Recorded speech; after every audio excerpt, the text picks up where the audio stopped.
ជំរាបសួរគ្នាយើងថ្ងៃនឹង admin នឹងមកធ្វើការសម្រាយសាច់រឿងរបស់យើងភាគ2ជាបន្តទៀតប៉ុន្តែមុននឹងឈានដល់ការសម្រាយអ្នកទាំងអស់គ្នាសូមកុំភ្លេចចុច like និង subscribe ឲ្យ admin ម្នាក់មួយផងចឹងកុំឲ្យខាតពេលវេលាច្រើនសូមទៅស្ដាប់ការសម្រាយជាមួយនឹង admin ទាំងអស់គ្នាតែម្ដងទៅកាលពីភាគ1យើងបានដឹងហើយថាតួឯកប្រុសរបស់យើងដែលជាវ៉ានត្រូវបានបិតារបស់ខ្លួនបណ្ដេញចេញពីនគរគឺដោយសារតែគាត់មិនមានវេទមន្តដែលអាចមានន័យថាគាត់មិនមានសមត្ថភាពបន្តតំណែងវេនពីឪពុករបស់វ៉ាននោះទេអញ្ចឹងហើយធ្វើឪពុករបស់វ៉ានក៏បានសម្រេចចិត្តដេញវ៉ានចោលតែម្ដងទៅទុកក៏មិនចំណេញដកចេញក៏មិនខាតហើយចូលមកកាន់ភាគ2នេះវិញយើងបានឃើញពីការធ្វើដំណើររបស់វ៉ានទៅកាន់ភូមិមួយដែលឪពុករបស់គេបានបញ្ជូនវ៉ានមកវ៉ាននៅក្នុងរទេះក៏បានប្រើនៅវេទមន្តរបស់គាត់មួយដែលគេហៅថា Prayusan Magic ក្នុងការបំលែងមែកឈើមួយទៅជាកូនកំបិតតូចមួយនៅក្នុងរទេះនោះវ៉ានក៏បានប្រាប់ទៅកាន់ខាមឈ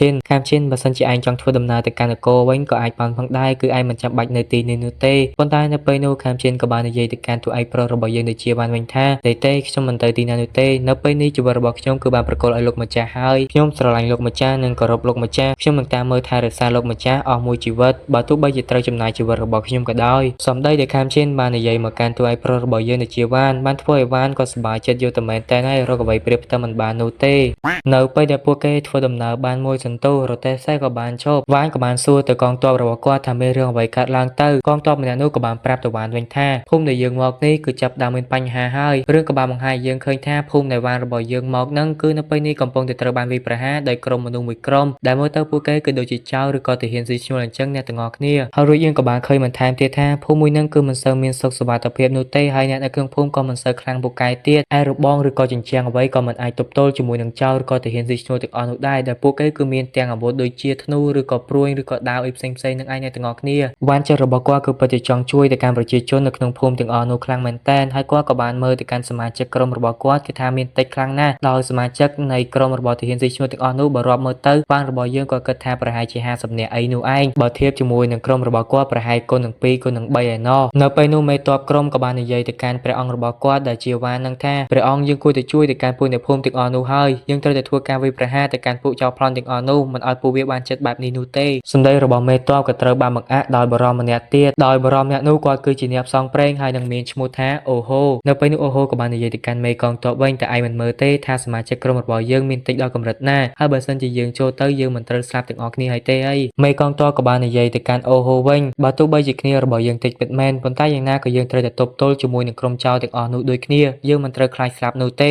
អូហូក៏បានតបវិញហើយបើអញ្ចឹងក៏អញ្ចឹងទៅប៉ុន្តែយើងគឺត្រឹមតែជាអ្នករួមដំណើរជាមួយនឹងឯងតែប៉ុណ្ណោះគាត់និយាយបែបហ្នឹងបានន័យតែគាត់អបតាមគេអ្នកទាំងអស់គ្នាគឺគាត់មិនសូវខ្វាយខ្វល់អីចឹងទៅមេកងទ័ពក៏បាននិយាយទាំងមើងម៉ាត់នេះគឺជាទឹកដីរបស់ស្ដេចរបស់យើងហើយនេះគឺជាប្រជាជនរបស់ស្ដេចរបស់យើងក៏ដូចជាប្រជាជនរបស់យើងផងដែរមិនមានមូលហេតុអ្វីដែលយើងមិនត្រូវជួយទៅកាន់ពួកគេនោះទេយើងនឹងប្រើដាវរបស់ពួកយើងដើម្បីការពារពួកគេហើយបើសិនជាយើងមិនធ្វើនៅពេលនេះតើនៅចាំនៅពេលណាទៀតយើងមិនដឹងទេបើឯងចង់ធ្វើក៏ធ្វើតែម្នាក់ឯងទៅប៉ុន្តែកុំពាក់ព័ន្ធជាមួយនឹងអ្នកផ្សងព្រេងរបស់ពួកយើងអីនៅពេលដែលបានលើបែបនោះមេកងទ័ពរបស់យើងក៏មិនដឹងត្រូវតបអ្វីជាមួយនឹងបរិមម្នាក់នោះទៀតផងដែរស្របពេលជាមួយនឹងគ្នានោះលោកគ្រូរបស់វ៉ានក៏ជួយផ្ដល់មតិទៅកាន់ពួកគេទាំងអស់គ្នានៅជុំវិញខ្លួននោះថាបើទោះបីជាពួកយើងឈ្នះឬក៏ពួកយើងត្រូវស្លាប់ក៏ភូមិនេះនឹងត្រូវវិនាសដូចតែគ្នានឹងរឿងក៏បានប្រាប់ឲ្យយើងបានដឹងថាលោកគ្រូរបស់វ៉ានម្នាក់ហ្នឹងគឺគាត់ជាអ្នកលេងវេទមន្តណាអ្នកទាំងអស់គ្នាផាដាគាត់ក៏បាននិយាយពីគម្រោងការរបស់គាត់នៅក្នុងការប្រយុទ្ធតបតជាមួយនឹងពួកចោរប្លន់ទាំងអស់នោះដល់វិញតួឯកប្រុសរបស់យើងដែលជាវ៉ាននិយាយម្ដងវ៉ានបាននិយាយប្រាប់ទៅកាន់ផាដាព្រមទាំងកងទ័ពរបស់គាត់ចំនួន3នាក់ទៀតនិងអ្នកផ្សេងទៀតថាពួកអ្នកទាំងអស់គ្នាមិនអាចស្លាប់នៅទីនេះបាននោះទេបន្ទាប់ពីវ៉ានបាននិយាយចប់ទៅសម្ដីរបស់វ៉ានគឺពិតជាមានន័យខ្លាំងមែនតើបើទោះបីជាគាត់មិនទាន់មានអាយុ10ឆ្នាំក្តីវ៉ានបានគិតថាបើសិនជាមានរឿងមិ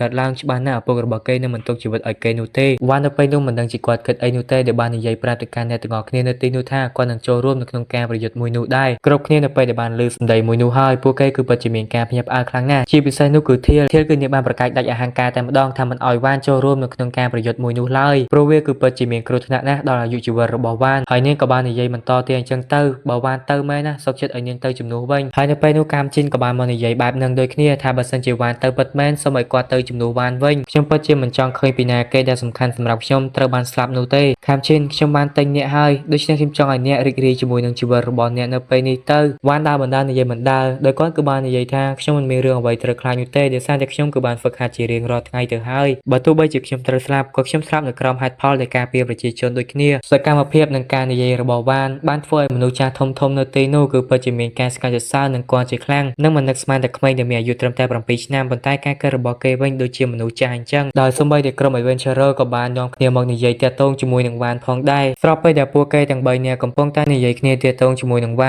ានក៏បានដើរចូលមកដល់និងបានសួរទៅកាន់បរិមម្នាក់កាលពីខ្ញុំប្រាប់អំបីមិញនឹងថាតើលោកគឺជា Adventurer មែនទេរួចវ៉ានក៏ចាប់ផ្ដើមណែនាំខ្លួនតែម្ដងទៅតែឈ្មោះរបស់គាត់នោះគឺវ៉ានមកទីនេះគឺក្នុងគោលបំណងចង់ថ្លែងអំណរគុណទៅកាន់ពួកគេទាំង3នាក់ដែលបានចូលរួមអមដំណើរជាមួយនឹងពួកគេឆ្លៀតពេលនោះវ៉ានក៏បាននិយាយសរសើរទៅកាន់អូហូថាជាមនុស្សម្នាក់ដែលមានសមត្ថភាពពិសេសនិងក្លាហានថែមទៀតដែលធ្វើឲ្យអូហូរបស់យើងគាត់អៀនខ្វាច់យកទៅមែនតែនហើយពេលដែលវ៉ានដើរចេញពីពួកគេទៅពួកគេទាំង3នាក់ក៏បានឆ្លៀតនិយាយពីវ៉ានបន្ថែមទៀតមើលទៅកាន់គេគឺពិតជាក្មេងខ្លាំងណាស់ប៉ុន្តែគេគឺពិតជាក្លាហានខ្លាំងមែនតែនជាពិសេសនោះការនិយាយស្ដីរបស់គេក៏ថែមទាំងល្អមកកាន់ពួកយើងថែមទៀតរឿងក៏បានកាត់ទៅពេលបន្ទាប់នៅពេលនេះគឺដល់ពេលហើយដែលក្រុមគ្នារបស់វ៉ានត្រូវតែប្រយុទ្ធគ្នាជាមួយនឹងក្រុមរបស់ចៅប្លន់ទាំងអស់នោះហើយនៅពេលនោះយើងក៏បានឃើញពីវត្តមានរបស់ក្រុម Adventurer របស់យើងទាំង3នាក់ផងដែរបានន័យថាពួកគេគឺបានផ្លាស់ប្ដូរនៅផ្នត់គំនិតហើយគឺពួកគេមកជួយវ៉ានហើយនៅពេលនេះមិនខ្លាចដូចពីពេលមុនទៀតនោះទេនេះក៏អាចដោយសារតែសម្ដីរបស់វ៉ាននិយាយផងដែរអ្នកទាំងអស់គ្នាផែនការនៅក្នុងការប្រយុទ្ធទៅកាន់ចៅប្លន់ក៏បានចាប់ផ្ដើមដោយដំបូងឡើយផាដាក៏បានប្រើប្រាស់នៅវេទមន្តរបស់គាត់ដើម្បីបង្កើតនៅជញ្ជាំងថ្មមួយឲ្យកាន់តែរឹងមាំជាងពីពេលមុនហើយអ្នកផ្សេងឯទៀតក៏ត្រូវតែប្រយុទ្ធទល់មុខជាមួយនឹងក្រុមពួកចៅប្លន់ទាំងអស់នោះក្បាច់គុណនៃការប្រយុទ្ធរបស់ពួកគេមិនថាក្រុម Adventurer ឬក៏ក្រុមកងទ័ពនោះទេសមត្ថភាពរបស់ពួកគេនេះគឺពិតជាខ្លាំងមិនធម្មតាឡើយដោយត្រឹមតែក្រុមចៅប្លន់ទាំងអស់នោះគឺមិនមានកន្លោអីជាមួយនឹងក្រុមគ្នារបស់យើងនោះទេនៅខណៈពេលនោះមានបរិមម្នាក់ដែលត្រូវជាសមាជិកក្រុមនៃចៅប្លន់ក៏បានរួចខ្លួនចេញម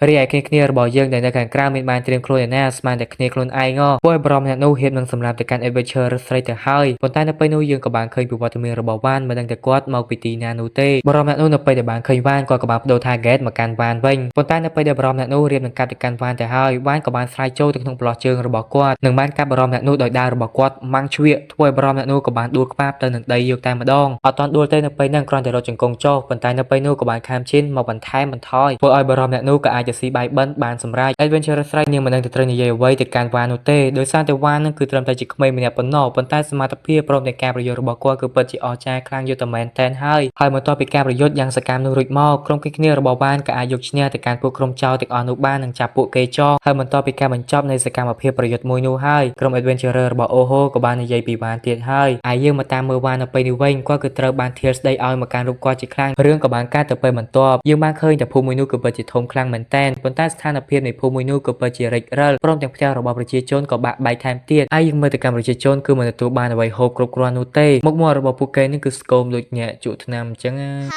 នៅពេលនោះវ៉ានក៏បានជួបជាមួយនឹងមេភូមិនៅទីនោះដែលមេភូមិម្នាក់នោះគាត់មានឈ្មោះថារុនដាមេភូមិរុនដាក៏បាននិយាយថ្លែងអំណរគុណទៅកាន់វ៉ានព្រមទាំងសមាជិកផ្សេងៗទៀតរបស់វ៉ានដែលជួយសង្គ្រោះភូមិរបស់គាត់ហើយបើតាមសម្ដីរបស់មេភូមិម្នាក់នោះយើងក៏បានដឹងថាសកម្មភាពនៃការឈ្លានពានរបស់ចៅប្លន់នេះគឺមិនមែនទៅតែកើតមាននៅពេលឥឡូវនេះទេប៉ុន្តែมันមានពីណាគេដែលបានមកជួយមកកាន់ភូមិរបស់គាត់នោះទេគឺមានតែប្រជាជននៅក្នុងភូមិរបស់គាត់នេះឯងដែលបានជួយខ្លួនឯងហើយបើតាមសម្ដីរបស់មេភូមិម្នាក់នោះយើងក៏បានដឹងពីមូលហេតុដែលមានចៅតែងតែមកប្លន់ឬក៏ធ្វើការសម្លាប់ទៅកាន់ប្រជាជននៅក្នុងភូមិមួយនោះមូលហេតុនោះគឺដោយសារតែកាលពីមុន Count Ferdinand ដែលជាស្ដេចមួយគ្រប់គ្រងនៅតំបន់នេះមានសុខសន្តិភាពល្អណាស់ព្រោះថាមានកងទ័ពជួយការពារជាប្រចាំប៉ុន្តែបន្ទាប់ពីការគ្រប់គ្រងបានផ្លាស់ប្ដូរភូមិនេះបានចូលក្នុងដែនរបស់ Ferdio ដែលត្រូវជាឪពុករបស់វ៉ាននោះឯងការការពារក៏បានចុះខ្សោយដូច្នេះភូមិនេះគឺត្រូវបានជួបគ្រោះថ្នាក់ជាញឹកញាប់តាមការបៀតបៀនរបស់ចៅប្លន់ឬក៏អ្នកផ្សេងៗទៀតដែលចង់ធ្វើការវាយប្រហារមកកាន់ភូមិមួយនេះនៅពេលនោះមេភូមិរ៉ាន់ដូក៏បានបន្តនិយាយទៀតមកពីមូលហេតុភូមិរបស់គាត់បានបងពុនតិចតួចពេកហើយបានជាភូមិរបស់គាត់មិនត្រូវបានពីណាគេយកចិត្តទុកដាក់បែបនេះវ៉ាននៅពេលដែលបានលើសម្ដីទាំងអស់នោះគាត់ក៏បាននិយាយសម្របសម្រួលទៅកាន់មេភូមិរ៉ាន់ដូដើម្បីឲ្យគាត់មានអារម្មណ៍ប្រសើរឡើងវិញតែខណៈនៅពេលនោះផងដែរក៏មានប្រជាជនម្នាក់បាននិយាយស្ដីឲ្យទៅកាន់វ៉ានថាឯងគឺជាអ្នកមានមិនយល់អារម្មណ៍របស់ប្រជាជនយើងនោះទេវ៉ានគាត់យល់នឹងមិនបានយកទោសអ្វីទៅកាន់បរិមម្នាក់នោះឡើយហើយគាត់ក៏បាននិយាយថាគាត់ចង់អភិវឌ្ឍភូមិមួយនេះឲ្យមានការរីកចម្រើនខ្លាំ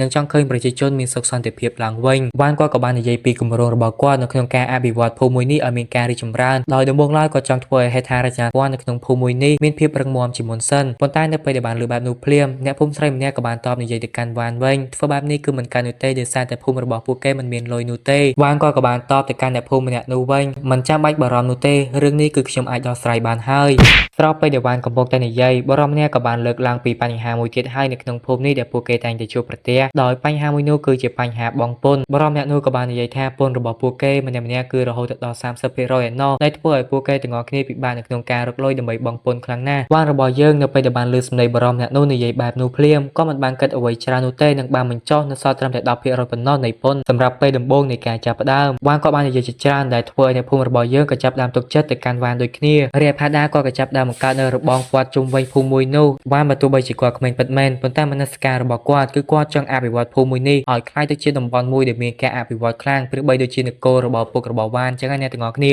រឿងក៏បានបង្ហាញឲ្យយើងឃើញពីតួឯកប្រុសរបស់យើងដែលជាវ៉ាននៅពេលនេះក៏គាត់បានបង្កើតនៅគប់អីមួយទេឡើងច្រើនឡើងពេញនឹងតែម្ដងដោយសូម្បីតែអូហូគាត់យកដាវរបស់គាត់ធ្វើការកាប់នឹងក៏កាប់មិនដាច់ផងដែរហើយទៅពេលបន្ទាប់ទៀតរឿងក៏បានប្រាប់ឲ្យយើងបានដឹងថាគប់មួយនោះធ្វើឲ្យតួឯកប្រុសរបស់យើងដែលជាវ៉ាននឹងអាចបញ្ចេញវេទមន្តរបស់គាត់បំលែងគប់មួយនោះឲ្យទៅជារបស់ប្រើប្រាស់ផ្សេងៗដូចជាអាវុធដូចជាអីអ្នកទាំងអស់គ្នាហើយនៅពេលនោះវ៉ានក៏បានធ្វើការបង្កើតនៅដាវមួយឲ្យទៅកាន់ខាមឈិនផងដែរនិងអាវុធមួយទៀតឲ្យទៅកាន់ធាលប៉ុន្តែនាងគឺមិនសូវជាពេញចិត្តនោះទេដោយសារតែអាវុធមួយហ្នឹងគឺគួរឲ្យខ្លាចខ្លាំងមែនតើវ៉ានក៏បានដឹងដូចគ្នានឹងបានគិតនៅក្នុងចិត្តថាគាត់នឹងបង្កើតអ្វីមួយផ្សេងទៀតឲ្យទៅកាន់ធាលនៅពេលក្រោយនៅថ្ងៃស្អែកឡើងវ៉ានក៏បានយកគប់របស់គាត់ជាច្រើនមកដាក់នៅទីធ្លាភូមិហើយនៅពេលនោះវ៉ានក៏មិនដឹងជាប្រើប្រាស់នៅធម៌ពលវេទមន្តរបស់គាត់អ្វីនោះទេដែលបានបំលែងគប់ទាំងអស់នោះខ្លាចទៅជាផ្ទះមួយយ៉ាងប្រព័ន្ធណានៃតែម្ដងអ្នកផ្សេងគ្រាន់តែឃើញបែបនោះភ្លាមម្នាក់ៗឡើងស្រឡាំងកាំងអស់ហើយនឹងរោគពាក្យនិយាយអ្វីមិនចេញនោះទេដោយសារតែវាអស្ចារ្យខ្លាំងណាស់និយាយទៅអ្នកភូមិអីគេមិននឹកស្មានតែវ៉ានត្រឹមតែជាក្មេងម្នាក់អាចបង្កើតនៅរបស់អស្ចារ្យយ៉ាងហ្នឹងបានណាហើយសូម្បីតែលោកគ្រូរបស់វ៉ានក៏មានការសរសើរវ៉ាននៅក្នុងចិត្តផងដែរមិននឹកស្មានតែសមត្ថភាពរបស់វ៉ានខ្លាំងនៅថ្នាក់នេះសោះវ៉ានក៏គិតនៅក្នុងចិត្តហើយនឹងមានមោទនភាពមកកាន់ខ្លួនឯងថាវេទមន្ត producer របស់គាត់គឺពិតជាអាចជួយទៅកាន់មនុស្សទាំងអស់គ្នាបានពិតមែនបើទោះបីជាគាត់មិនមានវេទមន្តនៅក្នុងការវិប្រហារដូចជាគេក៏ដោយអូខេហ្នឹងហើយអ្នកទាំងអស់គ្នាចឹងសាច់រឿងវ៉ានរបស់យើងភាគ2ក៏បានមកដល់ទីបញ្ចប់ត្រឹមតែប៉ុណ្ណេះបើអ្នកទាំងអស់គ្នាយល់តែសាច់រឿងនេះល្អមើលសូមកុំភ្លេចចុច like និង subscribe ឲ្យមានម្នាក់មួយផងដើម្បីជាកម្លាំងចិត្តជួយឲ្យមានចេញសម្រាប់រឿងចែកជូនអ្នកទាំងអស់គ្នាទស្សនាជាបន្តទៀតហើយរឿងនេះគឺមកទឹកគេចេញតែមួយភាគនោះទេអញ្ចឹង admin ចាំដូចតែអ្នកទាំងអស់គ្នាដែរហ្នឹងអញ្ចឹង admin មានតែប៉ុណ្្នឹងទេអ្នកទាំងអស់គ្នាអរគុណដែលបានទស្សនានៅវីដេអូនេះតាំងពីដើមរហូតដល់ចប់សូមអរគុណអ្នកទាំងអស់គ្នានិងសូមគោរពលាជួបគ្នានៅវីដេអូក្រោយៗទៀត